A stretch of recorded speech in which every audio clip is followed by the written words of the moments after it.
You're listening to Spring River Chronicle. Audio on the go. First National Banking Company. Get checking that pays with Super Plus Checking at FNBC. Rural Departments Rally for Help by Lauren Siebert. Fire departments seek volunteer members to help protect the community. According to the National Fire Protection Association, in 2010, there were approximately 1,103,300 firefighters in the United States.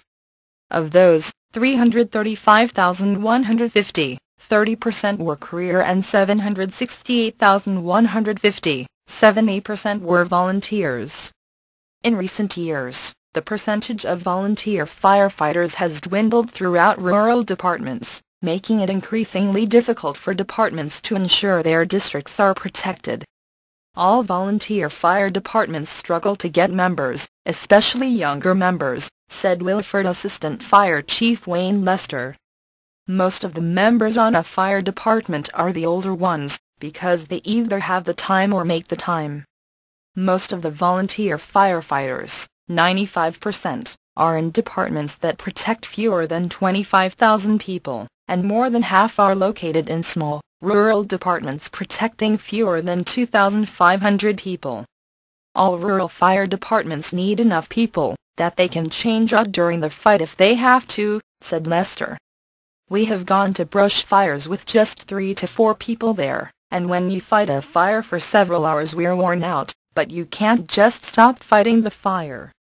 Lester explained that most of our rural departments seem to have close to 10 firefighters on their departments. However, not all 10 are able to respond to a fire each time. When dispatch receives a call, they will page the fire department. Everyone on the department has a pager or radio to be notified, but most of the time during the day there are only 2 or 3 firefighters in town, said Lester. In some cases, if one of them has to go do something, we may only have 1 or 2. Depending on the fire type, it is best to have a minimum of 4 firefighters present to extinguish a fire. This is not always the case for rural departments.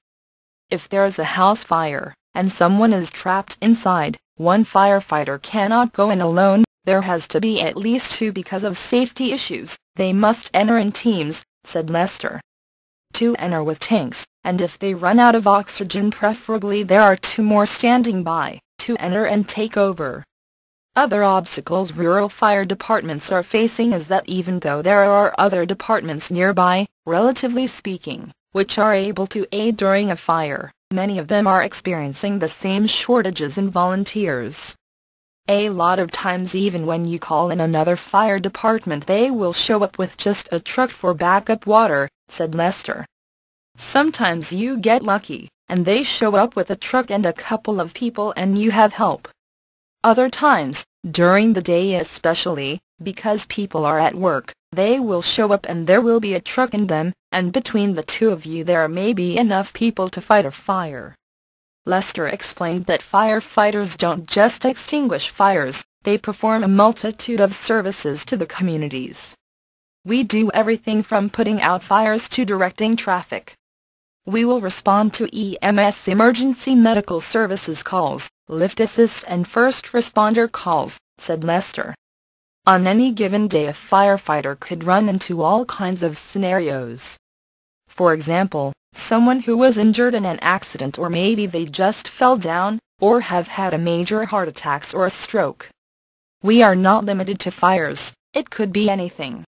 Lester would like to encourage anyone who is interested in volunteering to contact their local fire department. I would like to see all of the communities support their local fire departments, and volunteering and trying to help in any way they can, said Lester.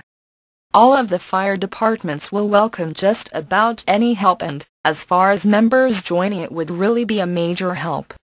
The criteria are they must be at least 18 to join, cannot have a felony, and have a valid driver's license. Thanks for listening to Spring River Chronicle Audio on the Go. Be sure to subscribe to the paper and check us out online at myspringriver.com.